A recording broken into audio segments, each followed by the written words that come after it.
The year was 2150. Humanity had paved a path to the stars, yet poverty and greed followed them into the cosmos.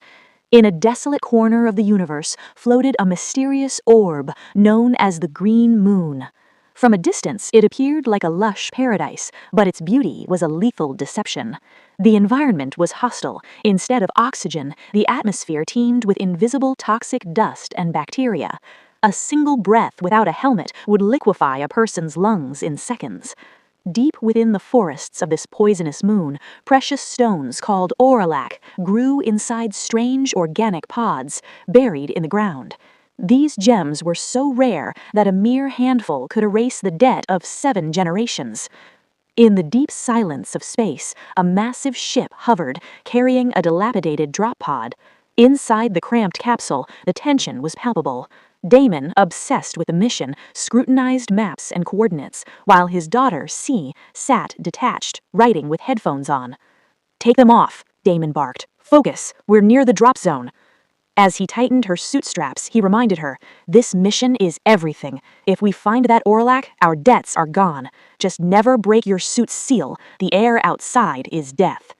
The ship's computer signaled. Damon pulled the release lever. With a mechanical thud, the capsule detached and plunged into the void. As it hit the Green Moon's gravity, the pod shuddered violently. Warning lights flashed, and the metal groaned under the pressure as they tore through the green haze like a fireball. "Brace for impact," Damon yelled. The capsule finally crashed into the alien forest. For Damon, crushed by a mountain of debt, this was a do-or-die gamble. He knew returning empty-handed meant execution. Greed and necessity had become stronger than the fear of death. As they stepped out into the dense, eerie jungle, the air looked deceptively calm. Carrying their instruments, Damon and C ventured into the heart of the lethal moon in search of the ultimate prize. As they ventured deeper into the forest, an eerie, oppressive silence enveloped them. It felt as though eyes were watching from the depths of the dense thicket.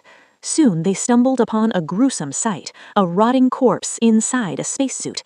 It was clear evidence that many had come to this hellish moon seeking fortune, but for most there was no return. Damon paused to investigate the area thoroughly, hoping to find what he had traveled so far for. Before long, he found his first lead. On this moon, mining didn't involve breaking rocks. The auralac gems grew inside strange, flesh-like organic pods buried in the ground.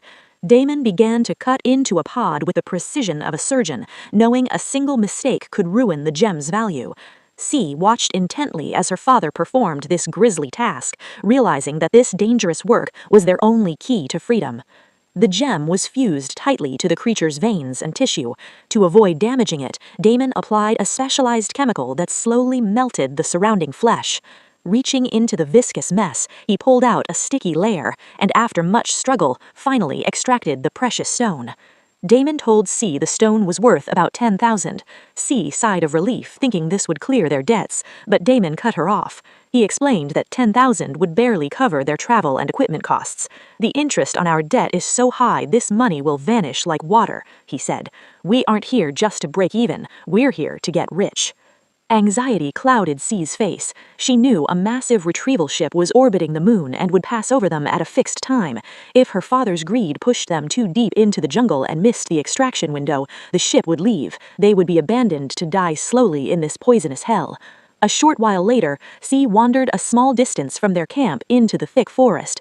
In her hands were 3 or 4 heavy bottles filled with a flesh-moting chemical. The silence was absolute, broken only by her footsteps, until a sudden crackle erupted in her helmet radio. Damon's panicked voice warned her 2 armed strangers were approaching. C immediately hid and watched as Ezra threatened her father. Ezra demanded to know who they were and who gave them permission to mine there. Realizing he was trapped, Damon dropped his tools and knelt, lying in a trembling way that he was just a lost traveler with no gems or cargo. However, Ezra's eyes were fixed on Damon's professional gear. He knew Damon was lying. From her hiding spot, C gripped her gun, frozen in indecision. Then, Damon played his final card to save his life. He claimed to possess the coordinates to the Queen's Lair, the legendary motherlode of auralac gems. He argued that it wasn't just a mining site, but a retirement plan so vast they could buy their own world. "Do you want this scrap or the whole vault?" he challenged, proposing a 50-50.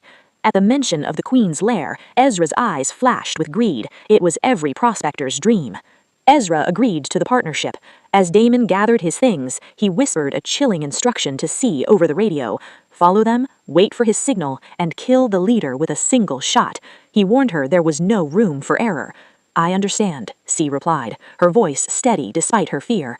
As the group moved out, C trailed them with careful steps, her heart racing as she waited for her father's signal to pull the trigger. As Damon reached an open area, he suddenly stopped and gave C the prearranged signal. In an instant, C emerged with her weapon, and Damon drew his pistol at Ezra. Tension hung thick in the air. While Damon began reclaiming their gear, Ezra desperately tried to negotiate, pleading that they could still get rich together. Damon ignored him, focused only on the equipment. Suddenly, Ezra's companion saw an opening and raised his gun. A chaotic volley of gunfire erupted. Both men collapsed. C tried to fire, but her weapon jammed. Seizing the moment, Ezra grabbed Damon's gun. Surprisingly, he didn't shoot C. Using the distraction, C bolted into the forest. Moments later, the sound of Damon's agonized groans filled the air, until Ezra cold-bloodedly fired a final shot, killing Damon. C ran blindly through the lethal jungle until her lungs burned. Stopping to catch her breath, the crushing realization hit her. She was now entirely alone on this poisonous moon. She eventually managed to navigate back to their drop pod and frantically tried to bring the systems online. The engine roared to life for a second, sparking a glimmer of hope, but a violent explosion followed. Smoke filled the cabin as the engine failed completely. Accepting the grim reality that the pod was grounded forever, C didn't break down. Instead, she began scavenging for food and supplies. While packing her bag, she sensed someone outside. She retreated into a corner, gun raised. The hatch creaked open, revealing Ezra. Without hesitation, C pulled the trigger, the bullet tearing into Ezra's arm. Groaning in pain, Ezra disarmed C and demanded a medical kit. Approaching under the guise of helping, C cleverly reclaimed the gun. "You killed my father," she spat, her finger on the trigger. Ezra defended himself, claiming the circumstances forced his hand. "Either kill me or help me," he groaned, "but do something." C laid down a cold ultimatum. Ezra must lead her to his ship and help her reach the massive vessel orbiting a moon. Only then would she let him live. After C provided the medical kit, Ezra looked into her eyes and recognized the burning desire for revenge, a feeling he admitted to knowing all too well, with little regret. When C pressed him about the ship, Ezra revealed a bitter truth. He didn't have one. His greed had sparked a shootout with his own crew, leaving him stranded while they held the vessel. He offered a counter-proposal. They become reluctant partners to steal the ship back from the mercenaries. It was the only way off this toxic rock. With no other choice, C shook hands with her father's killer. As they marched into the silent forest, Ezra's constant chatter mocked Damon's amateurism, fueling C's internal rage. Despite his pleas, she refused to hand over the gun, keeping it trained on him throughout the journey. They eventually reached a part of the jungle so dense that the towering trees blotted out the sun, plunging the world into perpetual darkness. While resting, C spotted a dark shadow moving through the trees. Ezra panicked, whispering that they had entered the territory of the settlers, the moon's indigenous inhabitants. "Drop the gun and put your hands behind your head," he hissed. C obeyed instantly. After a tense moment, the settlers vanished back into the relieved. Ezra explained they had to follow the settlers. The toxic air had severely infected his wound, and these long-term forest dwellers were his only hope for a cure. After trekking through dense, high thickets, they reached the settler village. Ezra pleaded for help, and seeing his condition, they agreed. These settlers were actually humans who had come for Auralac gems long ago and were transformed by the moon. One settler, named Orr, placed a pile of priceless gems before Ezra. When a stunned Ezra asked why, Orr's reply chilled C to the bone. Their clan's mother had died, and they needed a new one to continue their lineage. The gems were the price for C. Realizing they intended to keep her forever, C panicked, donned her helmet, and bolted into the woods. After running until she was exhausted, she heard strange bubbling sounds nearby. Investigating the noise, she stumbled upon a sight beyond belief. She had accidentally found the Queen's lair. This legendary vault was a living part of the forest, where organic pods pulsed like breathing flesh, processing the Auralac gems within. Overwhelmed by the terrifying beauty of the moon, C collapsed before the massive planetary view. Suddenly, a voice crackled on her radio. Following the signal, she discovered a tent hidden in the brush. As she cautiously stepped inside, someone snatched her gun. It was Ezra. He revealed that after she fled, the settlers had refused to help him further. In his desperation, he tried to treat himself, but made a fatal mistake. He failed to clear the infection entirely, and now medicine was useless. If his hand wasn't amputated, the poison would spread and kill him. After heavy consideration, C made the harrowing decision. She picked up the surgical tools and with trembling hands began cutting through Ezra's arm. Amidst agony and screams, the limb was severed, leaving both to realize that the cost of survival on this moon had just become far steeper. After a brief rest, they continued through the toxic forest. The knot of hatred C held for Ezra began to loosen, and she started talking to him. In a heavy voice, she shared that her father, Damon, only wanted a better life for her. He brought her here to gather Orlac gems to pay off our debts and find a peaceful home, but everything shattered upon arrival. First, their dreams, then his life. As C's voice wavered, Ezra remained silent, searching for words. He finally confessed that he held himself responsible for Damon's death and told C she needn't ever forgive him. C stayed quiet, realizing Ezra had also lost his companion, and dwelling on the past changed nothing. Under the pale light of a massive planet overhead, they pushed forward toward the extraction capsule, their last hope of escaping this poisonous hell. Soon they reached a high ground. From the ridge, the entire valley is visible, where several armed mercenaries have set up camp. C and Ezra turn off their suit lights and move stealthily to avoid detection. However, a mercenary captures them, and they witness a strange sight, a pristine glass box containing a pink-skinned man, appearing like a sacred captive.